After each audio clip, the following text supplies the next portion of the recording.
As Jesus came declaring the kingdom of God, he's challenging and confronting some of the Jewish misguided notions. They expected an ethnocentric kingdom, one of only Jewish people, but Jesus has come to be a light to lighten the Gentiles as well. In Matthew 15, he comments on the greatness of a Gentile woman's faith. In Matthew 8, he heals the servant of a Roman army officer and then turns to the Jewish crowd and says about that officer, "I have not found such great faith in all Israel." In this, Jesus is going against the flow of Jewish thought. The kingdom God's planning is not what they expect if outwardly it welcomes Gentiles. And if they've missed such a basic tenet of God's promise, I mean, after all, the Old Testament did promise a Messiah that would be a light to enlighten the Gentiles. If they've missed that, then surely they've missed the point in other areas as well. And so the Sermon on the Mount in Matthew 5 through 7 provides numerous examples of Jesus correcting their misconceptions about what true righteousness really looks like. They think righteousness looks like the scribes and Pharisees, but in the Beatitudes, he explains righteousness isn't proud, it's not puffed up, it's meek and merciful and pure-hearted, and those who are truly righteous, they don't brag, they hunger and thirst for more righteousness, even to the point of being persecuted by those who reject true righteousness. He calls them back to their missionary purpose, reminding them that the children of God are like candles placed on a lampstand and lifted up so that their light illuminates the dark world around them and brings glory to God.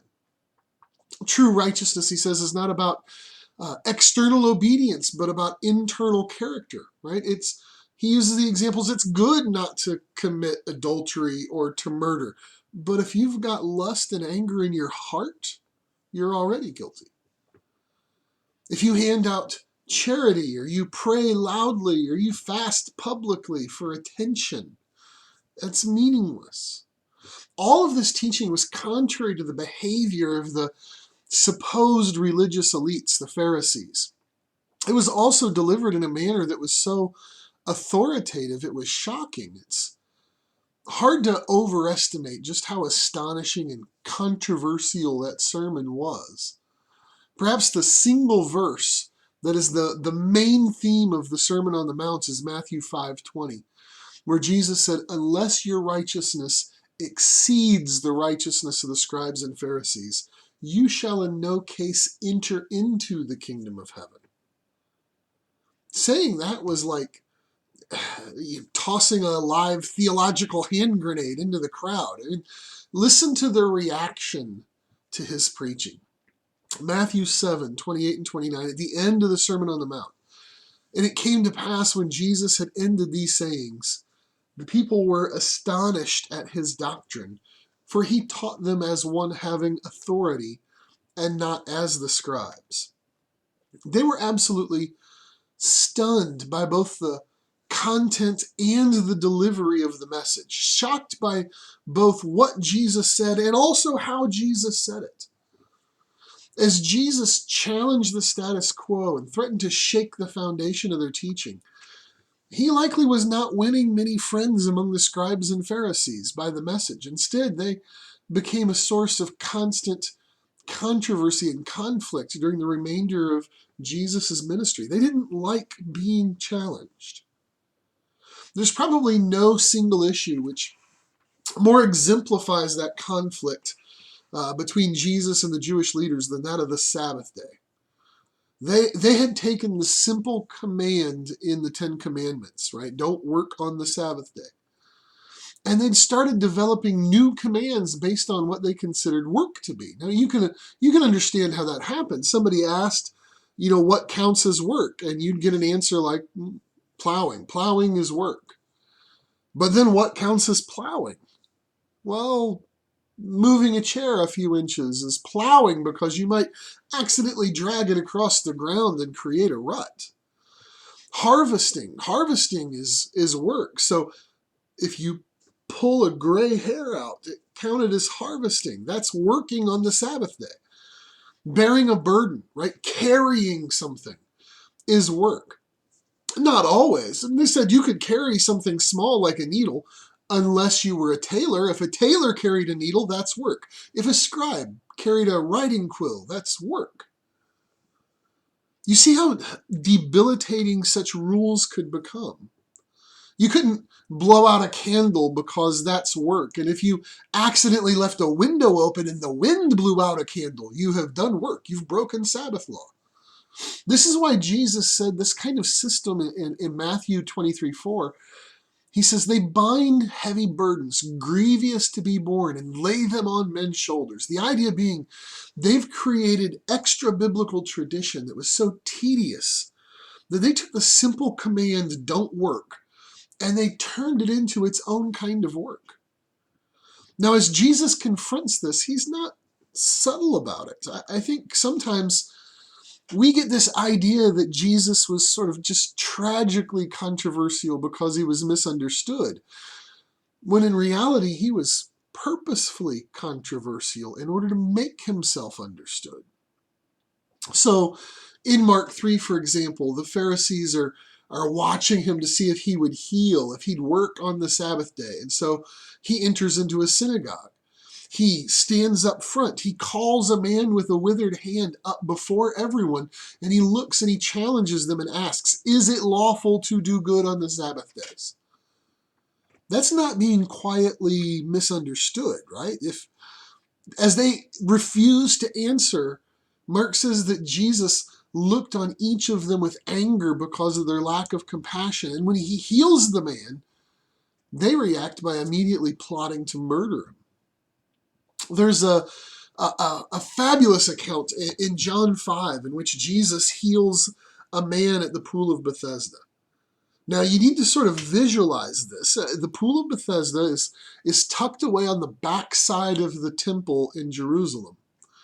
And on the Sabbath day, Jesus goes there and he heals an invalid, and he tells that man, rise, take up your bed, and walk. Now, this man is out there on the backside of the temple, and if he's going to walk anywhere, it's going to be through crowded streets, carrying his pallet on the Sabbath day. And if there's really any doubt in your mind that Jesus has sort of purposefully set up that scene, just go and read John 5. When the man is assaulted by the crowd who starts yelling, it's the Sabbath, you can't carry that. He just answered, the man who healed me told me I should. And so they ask, well, who told you? They didn't ask, by the way, who healed you, because the miracle was less shocking than somebody carrying a pallet through the streets on the Sabbath. Unfortunately for the crowd, Jesus hadn't told the man who he was. So that would have been the end of the story, but it's evident Jesus didn't want it to be the end of the story. He actually goes and finds the man. He doesn't accidentally bump into him. He intentionally finds him and reveals himself to him in the temple. Here's what John 5:15-17 says. The man departed and told the Jews that it was Jesus which made him whole. And therefore did the Jews persecute Jesus and sought to slay him, because he had done these things on the Sabbath day. But Jesus answered them, my Father works hitherto, and I work. Here's what Jesus is saying. God is working on the Sabbath, so I am working on the Sabbath. Now, how does God work on the Sabbath? Well, the sun came up, people die on the Sabbath, people are born on the Sabbath, cuts heal, rain falls, right? His providential care for the world shows God works on the Sabbath. The Jews understood that because they even made up ways to explain it. They said, for example, right, if you carried something outside of your house like this man was doing, that's work, but the whole world is God's house, so he never carries anything outside. What Jesus is essentially saying here is, to this day, God my Father is working and I am also working. He's not going to be limited by their Sabbath traditions. And frankly, it would be tragic if Jesus was. The Apostle Paul writes to the Colossians later and says of Jesus that all things were created by him and for him, and he is before all things, and by him all things consist. Literally, all things are held together by Jesus, their creator. If he is what holds your life together, you don't want him to stop working on the Sabbath day. God works on the Sabbath, and Jesus is God. And by the way, that's another example of this controversial ministry. He set up that whole scene in John 5, and now he's being assaulted in the temple courtyard on the Sabbath, accused of breaking Sabbath law, and he responded by saying that God is my Father. My Father works, right? So if there was anything in Jewish tradition more serious than Sabbath law, it was blasphemy. And so now Jesus is not only confronting their view of the Sabbath, but also their view of Jesus' own nature. Right? The next verse says, therefore the Jews sought the more to kill him because he not only had broken the Sabbath, but said also that God was his Father, making himself equal with God. Listen, Jesus is not avoiding controversy in his ministry. That was part of God's plan. Anyone who reads the Gospels for the first time will continually be thinking, this man is going to get killed by those religious leaders if it keeps going like this. And that's where this is going. Nearing the end of his earthly ministry in Matthew 21, Jesus enters the temple in Jerusalem, and there's again controversy. The religious leaders ask him, what gives you the authority to do miracles and to teach? And in part of the ensuing discussion, Jesus shows their rejection of his authority, and his message is part of God's grand plan of redemption. Right? Their rejection of him and all of the controversy surrounding it is part of God's plan. He asks if they have read and understood the Old Testament, and then he quotes Psalm 118:22. Here it is, Matthew 21, verse 42. Jesus said unto them, did you never read in the scriptures, the stone which the builders rejected, the same is become the head of the corner. This is the Lord's doing, and it is marvelous in our eyes. The idea is of a big building made out of stone, right? And some builders sent to the quarry to get the stone sent to the construction site. But the builders think this stone that got sent doesn't fit, right? They reject it. But ultimately, it's that stone that was supposed to be the chief cornerstone, the very first one that is laid. And that stone going down, its shape and its size is what makes every other stone fit into place in relation to that first cornerstone. Isn't that a wonderful picture of Jesus himself? All of this controversy and rejection, it's because they think Jesus doesn't fit their design. They're ready to reject him and saying he's useless. But ultimately, God's the architect, and the building is according to his design. And with God, Jesus is the cornerstone. He's the foundation. He's the very base on which everything fits. And so true righteousness finds its definition in Jesus, and Sabbath law finds its meaning in Jesus. And your charity and your prayer and your fasting, anything that you do that you think makes you righteous, it must go beyond the scribes and Pharisees, because it has to find its meaning in Jesus.